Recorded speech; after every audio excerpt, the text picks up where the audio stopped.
Olá, boa tarde. Está começando pela Rádio Web UPE o programa Tá no Papo, um dos projetos do programa de extensão Psiquiando Flores, coordenado pela professora Edilene Barbosa. Esse programa de rádio teve início em 2021 e hoje retorna renovado com novos componentes e temas atuais que envolvem a enfermagem, as ciências sociais, a saúde mental, psiquiatria e a ebiatria. Estamos muito felizes em veicular informações sobre temas relevantes para o nosso crescimento enquanto pessoas e enquanto universidade. Estaremos aqui juntos com estudantes extensionistas e monitores do projeto Saúde Mental, Psiquiatria, Laboratório de Vivências e com o apoio e participação da LASAMEP, que é a Liga Acadêmica de Saúde Mental e Psiquiatria da UPE. Nós somos Mariana Bione e Thierry José. Estaremos com vocês até as 2 horas da tarde. E o objetivo desse programa é fazer uma imersão em assuntos relacionados com a enfermagem, as ciências sociais, a saúde mental, psiquiatria e a ebiatria. Vamos estar ouvindo profissionais e pesquisadores expertises nesses temas, assim como estudantes da área. Tirar dúvidas e atualizar os nossos conhecimentos com informações importantes, não é mesmo?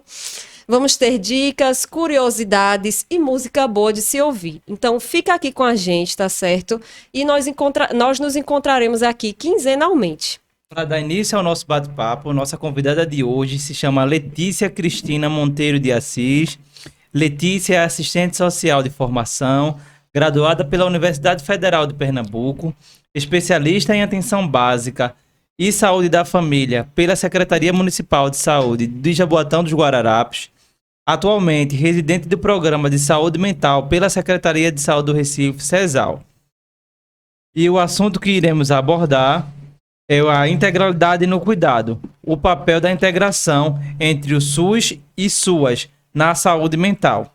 Mais uma vez, Letícia, obrigado por sua disponibilidade em participar do nosso programa. É uma honra recebê-la aqui na Universidade de Pernambuco, tratando de um tema muito importante, que no caso é a integração do Sistema Único de Saúde SUS e SUAS na saúde mental. De modo geral, como você pode elucidar essa integração? Então, é uma integração que a gente enquanto profissional, seja da assistência, seja da saúde, considera muito importante, mas a gente tem muitos entraves nela. Então, por exemplo, acontece bastante na prática que a integração que a gente tem atualmente é encaminhamento num papelzinho. Ou senão, o usuário chega, a gente percebe que é algum perfil para CRAS, para assistência em geral, vai no CRAS mais próximo da tua casa. Então, assim, a integração que a gente tem é essa. Atualmente, no formato que a gente tem nos serviços, por inúmeras questões, né? Seja por questões materiais, financeiras, de recursos, enfim. A gente tem esse processo que não é o ideal, né? Quando a gente fala de integração entre duas políticas inclusive que está na Constituição Federal, né? Duas políticas que faz parte da Seguridade Social, a gente fala de integração efetiva. A gente fala de um acompanhamento contínuo, não, vai ali e vê lá na assistência como é que vai fazer. Não, é um contato direto e a gente atualmente não tem esse formato. A gente não mantém esse formato. O ideal, e eu espero que um dia a gente consiga chegar lá, que a gente consiga efetivar essas políticas realmente como ela deveria ser efetivada. Mas, assim, o que seria importante na integração dessas duas políticas? Tanto a assistência quanto a da saúde, a gente foca muito no que a gente chama de integralidade, né? É entender o sujeito como um todo, até porque aquele usuário não está no CAP só porque tem esquizofrenia, só porque tem transtorno bipolar, enfim. Ele está ali por inúmeros fatores, né? Inclusive, quando a gente sabe que o processo de depressão e ansiedade, os determinantes sociais, eles influenciam nessas crises, Exatamente. né? Diretamente, né? E esses determinantes sociais, a saúde sozinha não dá conta. Isso, é verdade. Precisa tanto da assistência, tanto da educação, enfim, são várias áreas, mas precisa que a gente tente ao máximo integrar para a gente consiga responder à demanda do sujeito como um todo. É isso que a gente tenta fazer, mas por muitas vezes, por causa do processo da dinâmica mesmo, é bem complicado. Muito interessante essa tua percepção, porque a gente começa a refletir sobre o que a gente pretende estabelecer como uma rede de cuidados, né? E essa rede não no sentido dela estar fragmentada ou numa configuração de pirâmide, onde a gente vai de um canto para outro e você não tem aquela coordenação do cuidado, né? A gente percebe que existe essa fragilidade no ponto de vista prático mesmo dessa integração. da assistência com o SUS, né? Seja ele em qualquer cenário, atenção primária, em qualquer ponto da rede de atenção à saúde. A gente percebe, de fato, que existe essa dificuldade, né? Nessa junção dessas políticas para que ela, de fato, consiga atender as necessidades dos sujeitos. Isso mesmo. A gente sabe, né, que das políticas públicas, o SUS é um dos mais conhecidos pela sociedade. E a política da assistência não tem tanta popularidade assim, principalmente para as pessoas que não se utilizam dela. Eu queria que você falasse um pouco sobre o SUS e qual a sua importância. Então, gente, o SUS, ele nasceu junto com o SUS. Assim, na Constituição Federal, lá em 1988. Isso. A gente tem apenas 2 artigos na Constituição. Depois do da saúde, a gente tem 2 para assistência. Ele é bem resumido. Ele diz o objetivo da assistência e diz os princípios. São até 2 só princípios. Isso. Acabou aí, né? Então, quando a gente fala que o SUS é mais conhecido, foi criado em 88, em 90 a gente já tinha leis orgânicas que regulamentavam o funcionamento dele, né? A Lei 8080, a Lei 8141, 42, 8142. Isso. E a assistência não. Ela só vai vir... A primeira política que a gente vai ter de assistência é em 93. Com a chamada LOAS, que é a Lei Orgânica da Assistência Social. Muita gente confunde ela com benefício, não é? Sim, é verdade. O benefício, ele está dentro dessa política. Mas a política não é só o benefício, ela é bem grande, inclusive. A LOAS, no caso, ela é mais, vamos dizer assim, abrangente. O benefício, ele está inserido nela, mas é algo mais... Isso. A LOAS, ela traz a função da assistência, os objetivos, as diretrizes, traz alguns objetivos do SUAS. O SUAS não existia ainda um documento específico para ele, mas a LOAS já traz. Já traz o SUAS, como ele deve estar estruturado. Também sai a questão da participação popular. Então, ele traz o Conselho da Assistência Social, que funciona igual ao da saúde. Deliberativo, participativo, paritário, é bem parecido. A configuração um pouquinho é diferente, mas assim, o princípio é o mesmo. Aí traz os benefícios, os projetos, os programas. A assistência, na verdade, ela é bem separadinha. Isso é em 93. Então, apenas em 2004, a gente vai ter a PNAS, que é a Política Nacional de Assistência Social. Ela não é uma política como que a gente está acostumada, de vários artigos lá descritos. Não é. É um texto corrido. Sim. Sentiu essa dificuldade de entender como é que era o funcionamento da assistência a partir da LOAS. É como se o país ele não tivesse conseguindo organizar a assistência a partir daqueles que a gente já tinha na de 93. Sim. Então, ele foi refeito num texto corrido e a única novidade que trouxe, assim, mudou alguns objetivos, mas nada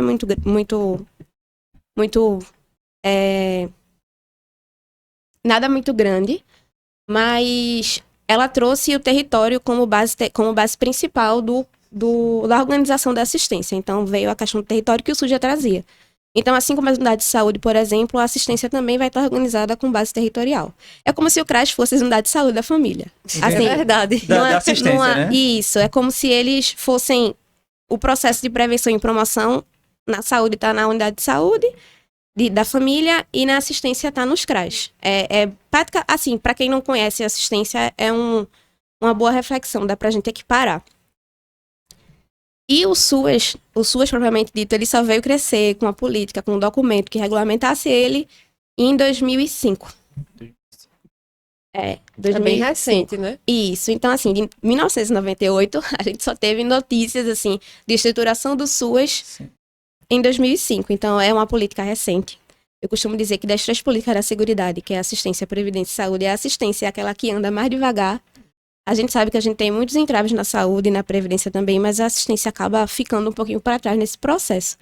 Aí depois dela vieram outras. A gente tem um SUAS só para RH, que foi feito um ano depois, 2006, eu acho. Desculpa, pode só dizer pra gente o que seria? RH, recursos humanos? Recursos humanos. É só para questões de quem pode ser o diretor, quem pode ser o gerente, quais são os profissionais que podem atuar na rede. É só formação de RH ali, porque... entenderam, né, nos congressos que tinha essa lacuna na política original do SUAS. Aí fizeram essa de RH. E depois a gente tem também uma portaria que cria os serviços, é a tipificação dos serviços socioassistenciais. Sim, interessante isso. Aí é um documento enorme que fala todos os serviços que tem na assistência. Eu vou trazer alguns, assim, bem por cima, porque realmente são muitos. São muitos dispositivos, né? Muitos. E assim, a assistência, ela é bem complexa, gente. O SUS é complexo, a assistência vai no mesmo padrão. Se eu olhar para as políticas que a gente tem hoje da assistência, eu consigo dizer que a assistência tem um bom aparato em relação às leis, né? O problema da gente é conseguir colocar em prática tudo que está ali. Esse é o gargalo que a gente ainda não conseguiu chegar. A assistência ela é dividida em proteção social básica e proteção social especial. É aí que está a dificuldade de muitos serviços de saúde. Aí o que é que acontece? Às vezes é um caso de violência, manda para proteção social básica, aí o usuário vai lá no CRAS, não é lá, é no CREAS, aí ele vai pro CREAS, ele chega lá, não consegue, fica perdido na rede porque a gente não sabe para onde caminhar. Sim. Né? Normalmente os serviços de saúde, quando tem assistente social, é ela que faz esse encaminhamento. Sim. Isso é a realidade. Mas eu gosto de bater na tecla que a assistência social não é uma política do assistente social. É uma política como a de saúde, como a da previdência, e qualquer profissional de saúde deveria conhecer. Exatamente. Até uma dúvida. Na verdade, são duas dúvidas que eu tenho, que eu acredito que também possa surgir aos espectadores. Seria, o SUAS, né, essa política de assistência social, ela tem o mesmo caráter que o SUS, nessa questão comparativa, ela é universal para todas, ela é para quem mais necessita, existe um critério de inclusão, de acesso a essa política, e outra questão que eu queria também trazer, que você pudesse, assim, rapidamente esclarecer para a gente, era essa diferenciação, o que seria um CRAS, um CREAS, porque a gente às vezes vai falando tanto, e a gente não consegue perceber, né, a questão da dúvida mesmo. Eu vou explicar essa diferenciação da atenção básica para especial e depois a gente parte da questão da universalidade, né? A proteção social básica, ela é feita nos CRAS, né? Então, ali, qual é o termômetro para diferenciar a básica da especial? É a violência. Se houve violência, é especial, é CREAS. Se não houve violência, é CRAS. Então, o CRAS funciona, como eu disse, unidade de saúde da família. Promoção, proteção. Na saúde, a gente fala em promoção de saúde, vigilância sanitária, epidemiológica. Lá, a gente fala de vigilância socioassistencial. Interessante esse termo. Muito interessante. A gente fala que a gente acompanha famílias que estão em situação de vulnerabilidade social. Então, no CRAS, a gente... Aí é outro ponto também que eu acho importante citar. Muitas pessoas resumem CRAS a benefício. É verdade, viu? A programa de transferência de renda. E não é. Na verdade, eu até considero que não é nem o principal. Eu sei que do montante do financiamento que vai para assistência, 80% é para realmente para os benefícios. Sociais, né? Ok. Mas assim, não é o mais importante ali. O CRAS ele tá para promover, né? Para proteger, para aumentar a capacidade protetiva das famílias que são acompanhadas ali. Então, a transferência de renda é para ser algo temporário. Entendi. O Bolsa Família não é para você receber o resto da sua vida, era para você receber até conseguir organizar de modo que não precisasse mais da assistência. Não acontece como é para ser. A gente sabe que não acontece. Tem gente que realmente só consegue sobreviver atualmente por causa do Bolsa Família e passa anos. São diversos fatores, né, que influenciam, É. né? Emprego, renda, desenvolvimento do país, acesso a emprego, várias coisas, né? São vários fatores. É como se a gente focasse Exatamente. muito em transferir dinheiro e esquecesse de promover essas outras áreas. Sim. Emprego, renda, saúde, educação, moradia, sabe? É como se a gente Isso desse aí. essa renda e fizesse aqui, tá aqui. E aí Então dá pra se você vira. sobreviver. Pra você sobreviver Entendi. com esse dinheiro e É muita interessante gente essa vive reflexão. assim, né? Aí é o primeiro ponto. CRAS não é só para transferência de renda. Fora isso, né? A gente tem o BPC, a gente tem o Bolsa Família, que são os programas. A gente tem outros benefícios, que a gente chama de benefício eventual. Sim. Que são, pelo próprio nome, né? São aqueles benefícios temporários que você vai ter começo, meio e fim, ou você recebe uma vez só, por causa daquela situação específica, e depois não recebe mais. Eu não sei todos que tem aqui em Recife, mas os mais populares, eu sei que em Recife tem. Auxílio funeral, quando a família não tem condições, né, de arcar com as questões da morte de algum Isso. ente. Tem o auxílio natalidade ou enxoval, depende do município, muda. Pode ser dado em dinheiro mesmo ou pode ser através de um kitzinho de enxoval para quando o bebê nasce. Eu já ouvi falar desse.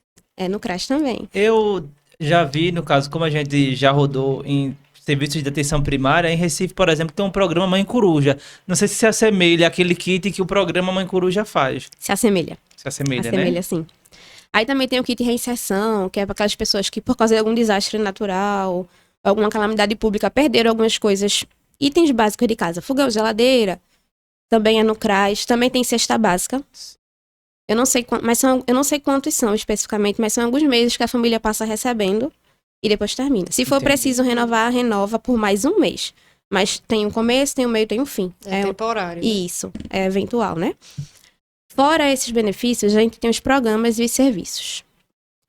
Os programas, cada município se organiza do formato que achar melhor, né? Das demandas. Mas os serviços, eles são mais tipificados, tanto é que tem a lei que eu citei, né? Então, a gente tem o PAIF, que é o serviço, eu não lembro direito a sigla, mas acho que é proteção e atendimento integral a famílias. Uhum. Então, ali são acompanhadas famílias que estão em situação de vulnerabilidade social. E tem um técnico de referência, tem encontros, normalmente quinzenais ou mensais, também depende da organização de cada CRAS. E eles vão ser acompanhados. Se assemelha muito ao que a gente faz no CAPES, por exemplo, que tem um técnico de referência, que fica sobre aquele cuidado, e tem os grupos que os usuários podem participar. É nesse formato. Ali eles vão desenvolver a capacidade protetiva das famílias. Sim. Então, às vezes, existem projetos de desenvolvimento de algum artesanato para eles aprenderem a fazer e talvez conseguir algum dinheiro vendendo. Geração de renda, né? Geração de renda, às vezes também tem...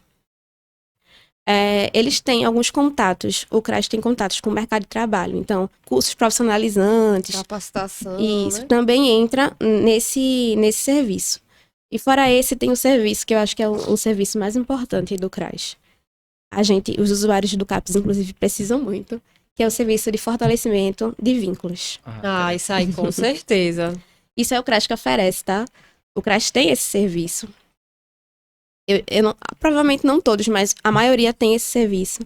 Ele, na tipificação, diz que é para ser dividido de acordo com idades. Então, tem grupos para criança, para adolescente, para jovens, para adultos, para idosos. Na tipificação tem lá dizendo qual a idade, quais são os critérios para a pessoa participar, quais são o tempo de duração, os assuntos que podem ser abordados. É diferenciado de acordo com cada faixa etária. Então, assim, a gente tem muitos usuários na saúde que, por causa do convívio com a família não ser muito legal, ele não adere direito ao tratamento. Esse é caso de enviar para o CRAS. Mas poucos profissionais sabem, só mandam para benefício. Entendi. Aí, no caso, o CRAS, ele funciona como se fosse a porta de entrada, digamos assim, É a porta de da assistência social. E aí é onde a gente chega novamente no CREAS. Só para a gente dar segmento, para eu fechar essa linha de raciocínio, a gente conseguir entrar para a saúde mental e as discussões que nela cabem. CREAS, gente, ele é quando ocorre violência. Aí a gente tem a especial de média complexidade e de alta complexidade. De média é quando ocorreu a violência, mas aquela pessoa ainda tem algum modo, assim, ainda tem vínculo familiar. Sim. Então tem como a gente trabalhar e reestruturar esse vínculo e fazer ela voltar para casa, né? Sim. Essa é a média complexidade. Mas quando não tem mais nenhum vínculo familiar, é na alta. Então são aquelas institucionalizações de casa de passagem, abrigo, ILPI, que é de longa permanência para idoso. Sim. É essa diferenciação para o CREAS, sabe? A especial de média ainda tem vínculo, a de alta não tem. E esse serviço é feito em CREAS e institucionalizações, né?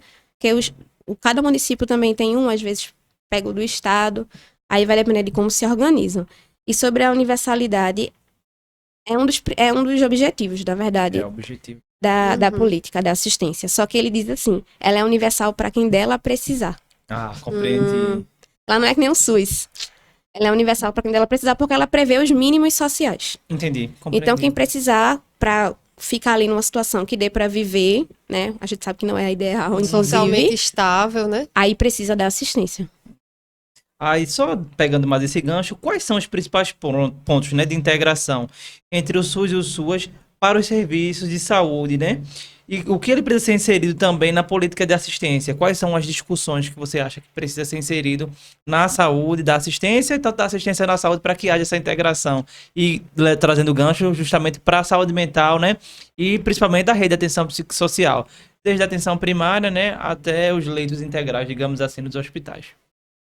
Então, para a gente ter um ponto de partida, quando a gente fala que vai encaminhar para assistência, a gente precisa entender como é que funciona ali aquela vida do usuário, né? Como é que tá o vínculo com a família, como é que tá quando tem situação de violência, que é mais gritante, né? A situação de violência acaba sendo mais gritante, no a gente encaminha logo para assistência, ou para o Ministério Público, enfim. Aí é mais fácil de perceber.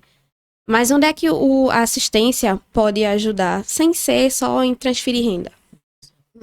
A saúde, tirando a saúde, a atenção básica ali, que realmente está mais no território, os outros pontos da saúde, por mais que sejam de base territorial, a gente não consegue dar conta de estar na casa das pessoas que nem um ACS, por exemplo, no dia a dia. Capilaridade, né? A gente fala, né? Aquela capilaridade.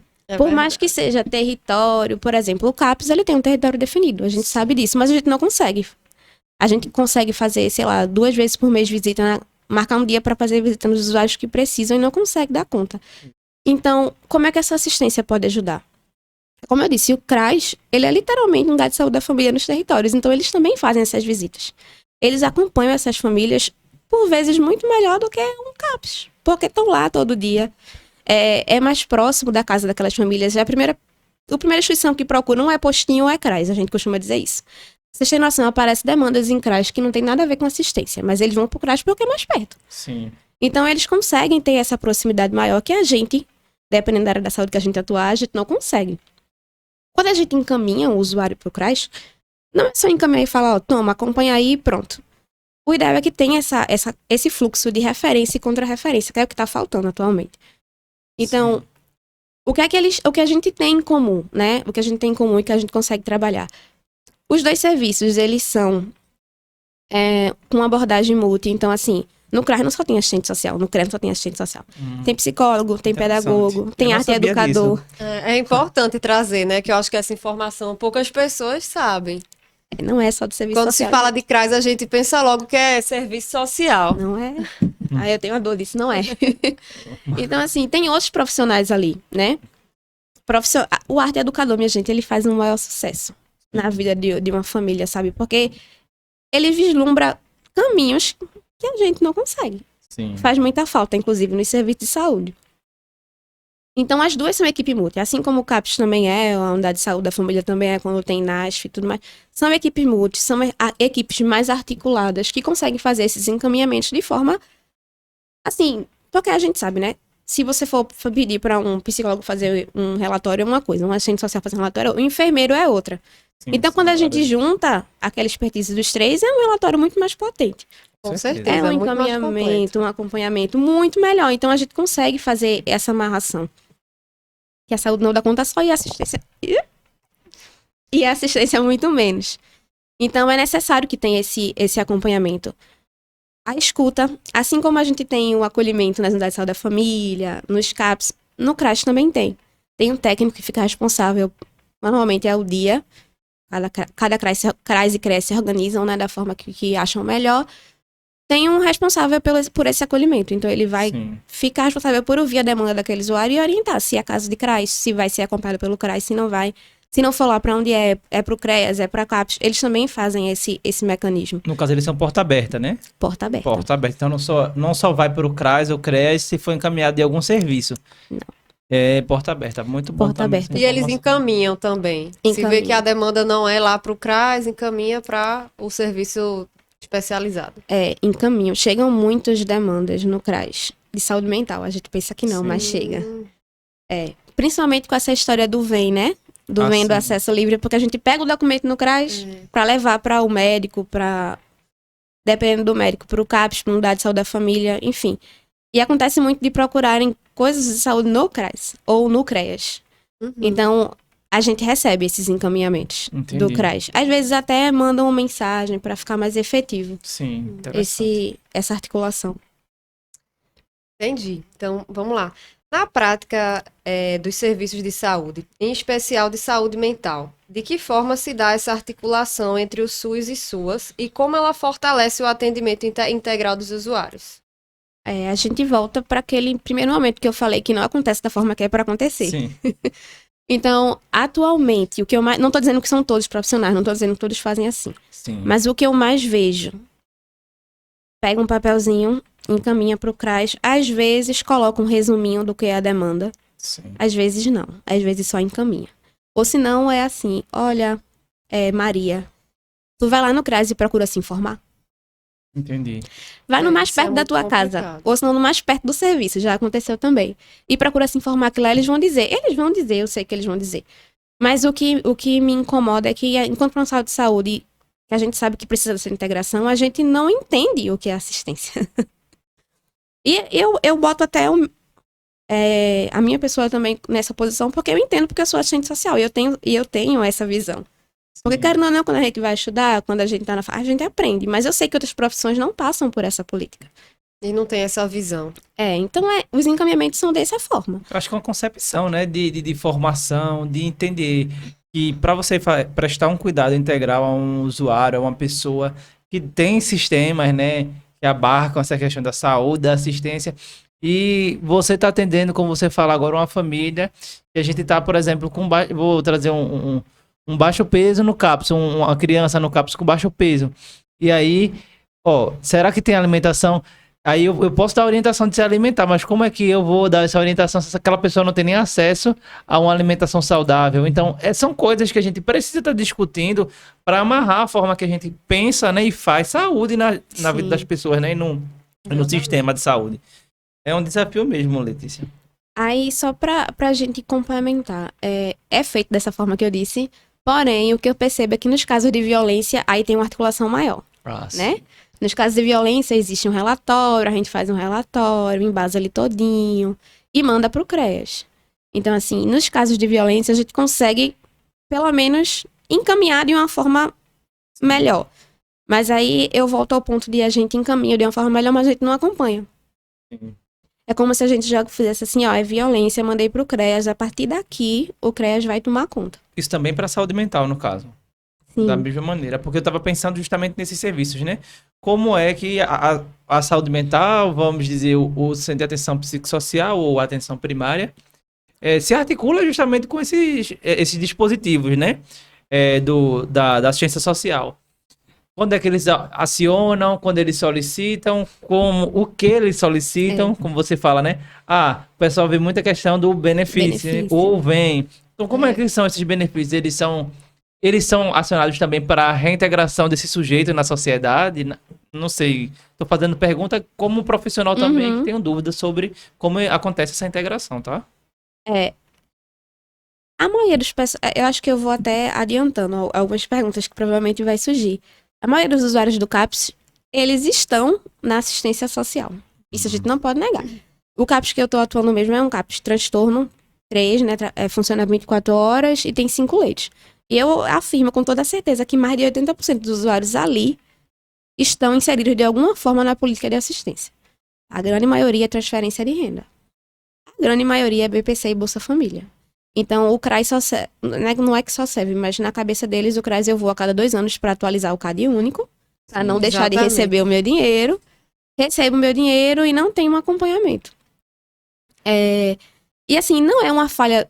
Eu não considero que seja uma falha do serviço de saúde que não encaminha, ou que seja uma falha do CRAS que não acompanha.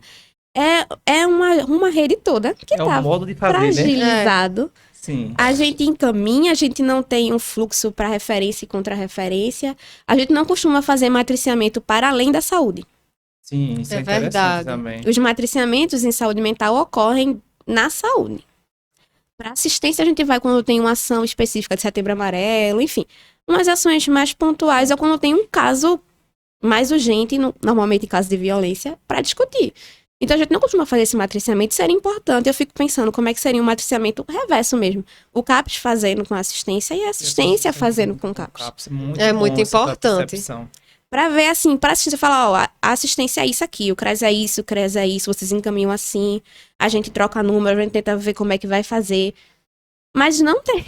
Cria um fluxo itinerário, né? De algumas situações, de questões que sejam das necessidades dessas pessoas, né? Mas é bem interessante mesmo.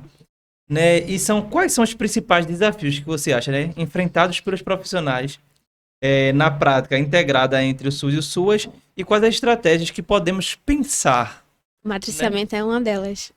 É importantíssimo. O que seria esse matriciamento? Só para a gente deixar mais claro para o público.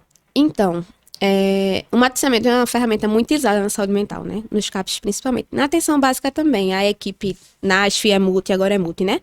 Também utiliza bastante. Eu vou dar um exemplo prático.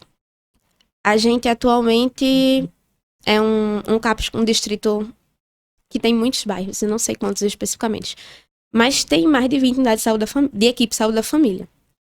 E casos, por exemplo, de depressão, ansiedade, a gente não trata no CAPS. A não ser que seja caso com tentativa de suicídio. Mas, assim, casos leves de depressão, ansiedade é tratado na atenção básica. A gente não considera crise.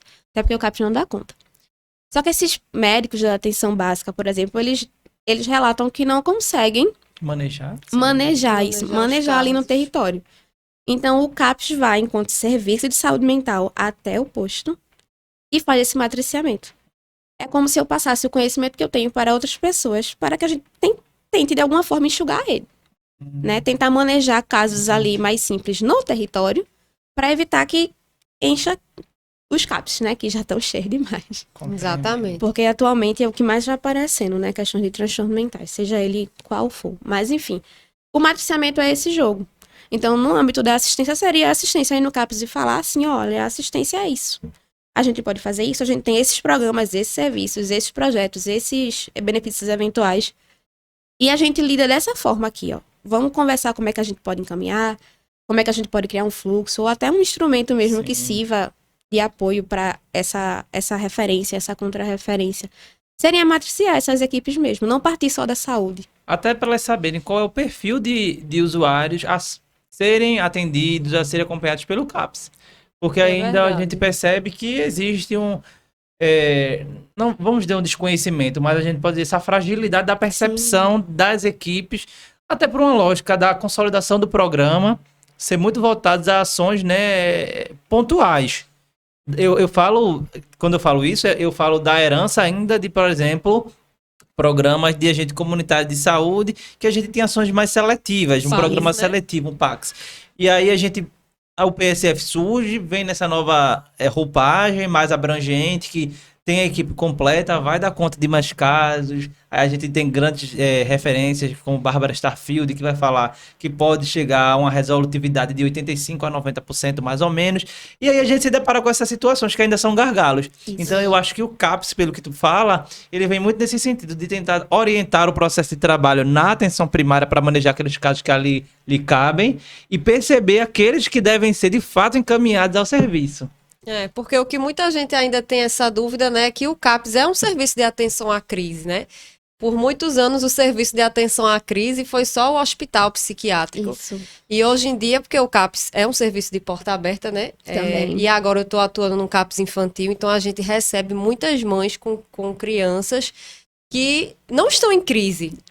Estão com alguma disfuncionalidade, alguma situação que realmente precisa de um acompanhamento de tratamento, mas que não é crise. Não é CAPS. E eu acredito que no CAPS transtorno, né, que são o que você está atuando, e o Thierry também, chega, né, muita demanda, assim, que é de atendimento, é de acompanhamento da equipe, mas que pode ser resolvida no território. E não é para estar ali num ponto de atenção à crise. É também fazer as equipes, seja de saúde e assistência, entender que a RAPS não é só CAPS. Isso mesmo. Não é só hospital, né? O domicílio aí o domicílio até bota a assistência junto.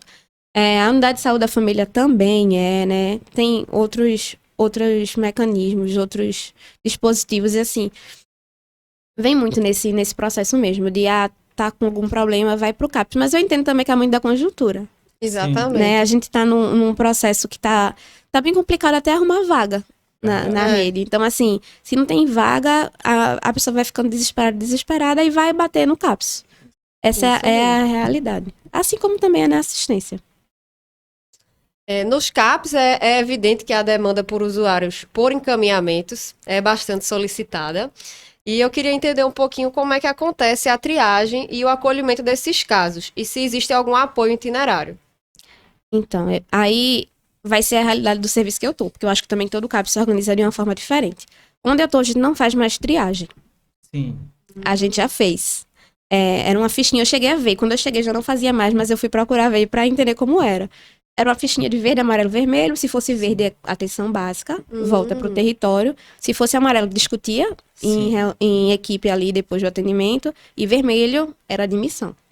Hoje a gente não faz mais isso. Então, todo mundo que chega no CAPS, se for o território, primeiro a gente olha se é do distrito que a gente atende. Porque se não for, a gente já encaminha pro CAPS de referência. Sim. Sim. Se for do distrito, qualquer pessoa, a gente faz um acolhimento. Entendi. Que seria o acolhimento, mais ou menos, como é que funciona?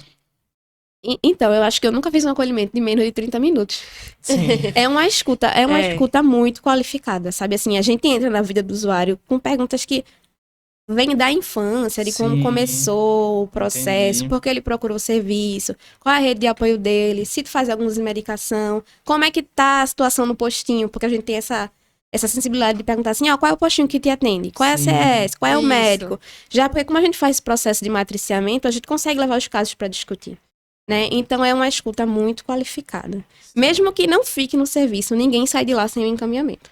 Se não for caso para CAPS, a gente encaminha, bota lá no dado de referência, faz um resumozinho e encaminha, Entendi. né? Se for caso para CAPS, a gente faz outra ficha, mais detalhada ainda, admite e conversa um pouquinho para ver como vai ficar o PTS. Sim, entendi. Perfeito. Então, esse dispositivo é muito importante, né? O acolhimento. É. Eu acho que ele até consegue dar mais respostas às necessidades dos sujeitos do que propriamente classificar ele em verde, amarelo, verde, azul. Exatamente. Com toda certeza. Muita gente, inclusive, vai lá, faz acolhimento, depois do acolhimento fala, não, já tô até melhor. Porque a pessoa, às vezes, só quer desabafar, e lá é o local, lá ela fala, e a gente Entendi. entende, a gente orienta, se for caso a gente fica, se não for a gente E encaminha. o mais importante, né? Acolhe.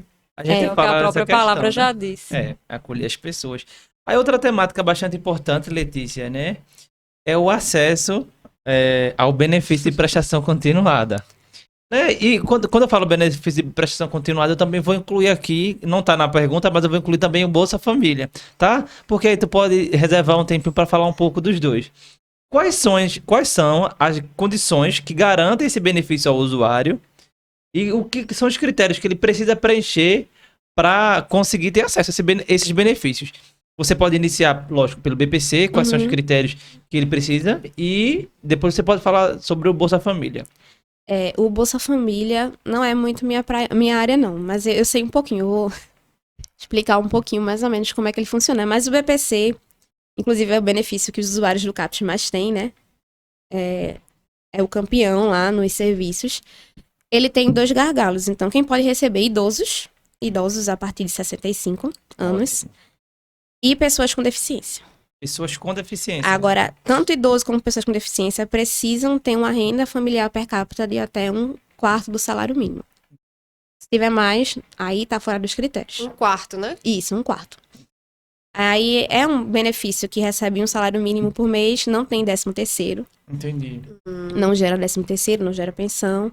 Aí o que é que entra para cálculo de família, né? Sim. Porque aí a gente fala um familiar per capita 1/4. Sim, e o que é família? Pro BPC, né? Todas as pessoas que moram na casa. Todas. Mulher, madrasta, padrasto, até união estável, afilhado, menores tutelados.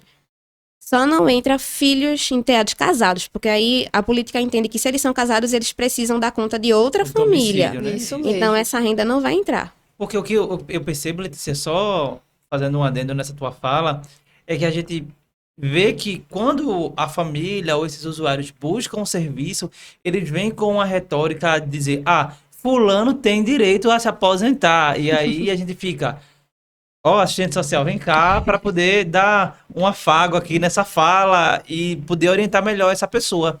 Né? Então, me explica mais ou menos como é que é. Eles falam se aposentar. Isso é uma aposentadoria? Me explica mais ou menos. Todos têm direito, o direito é universal. Se é vitalício. Não é aposentadoria. Tá, não é. entendi. É um benefício, como um Bolsa Família, por exemplo. Sim. E ele é reavaliado a cada 2 anos. 2 anos a periodicidade, né? Porque depois da pandemia ficou mais...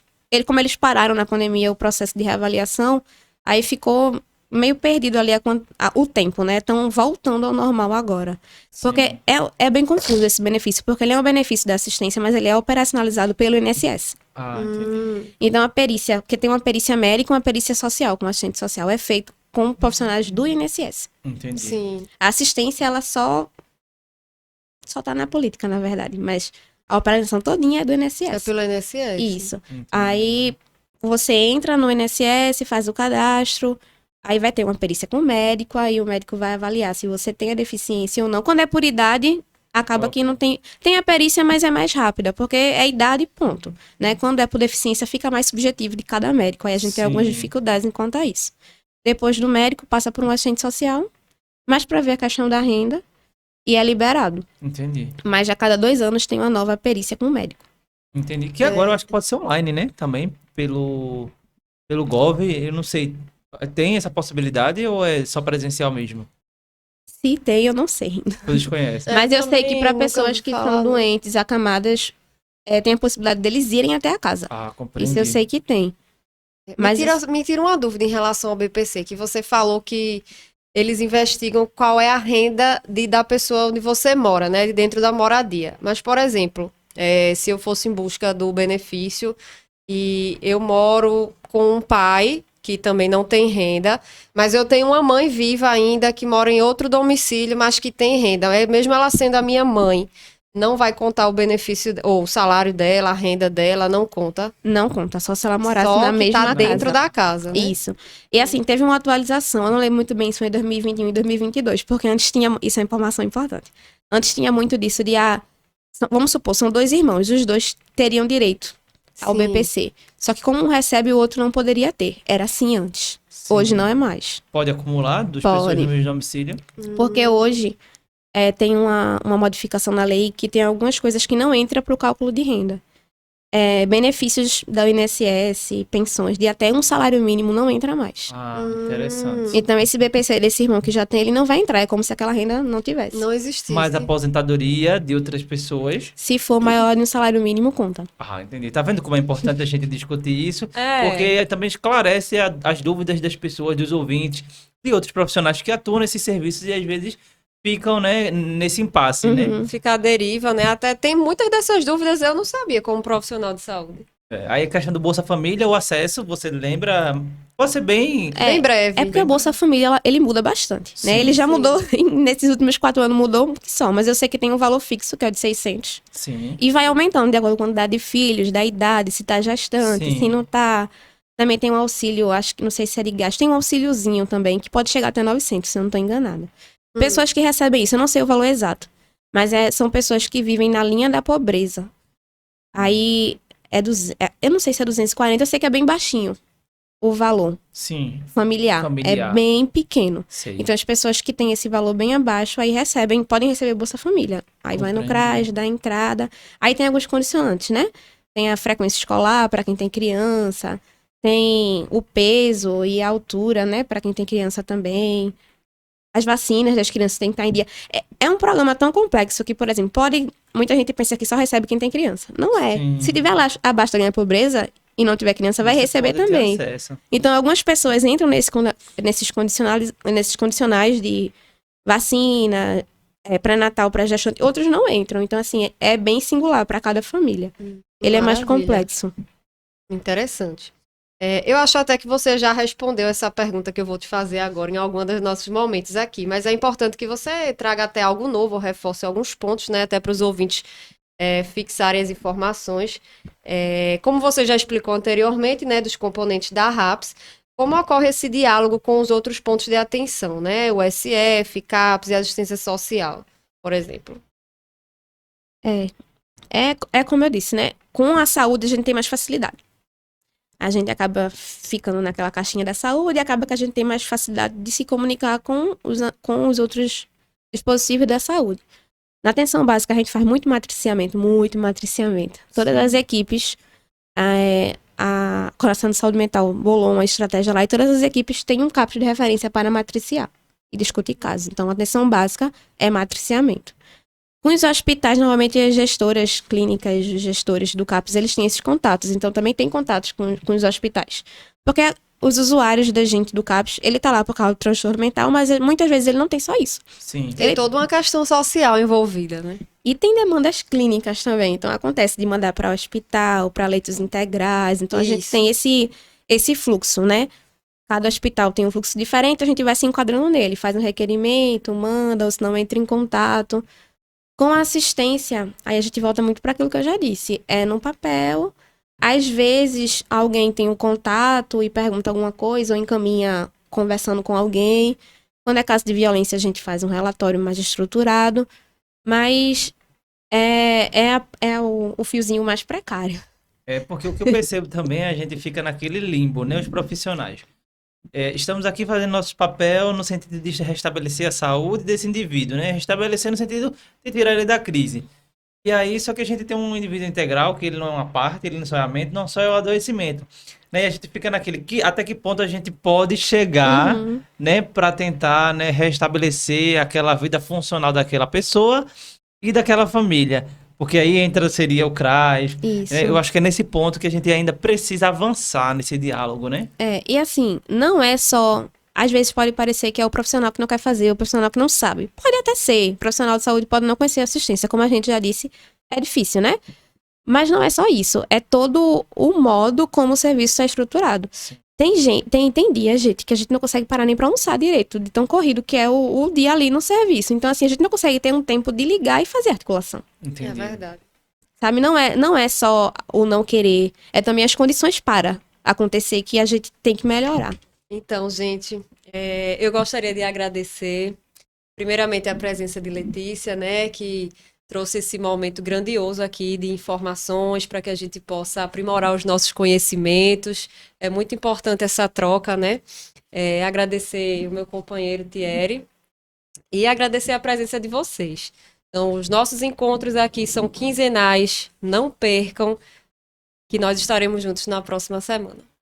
Gostaria de fazer alguns informes em relação à agenda de eventos relacionados à temática abordada durante o Tá no Papo, que seria que vem aí a 11ª Jornada de Saúde Mental do Hospital Ulisses Pernambucano, cujo tema é a criatividade, cuidado e saúde mental, experiências clínicas do Hospital Ulisses Pernambucano, que acontecerá nos dias 7 e 8 de novembro de 2024, no auditório da Secretaria Estadual de Saúde, SES, do Bongi, e as inscrições ainda continuam abertas.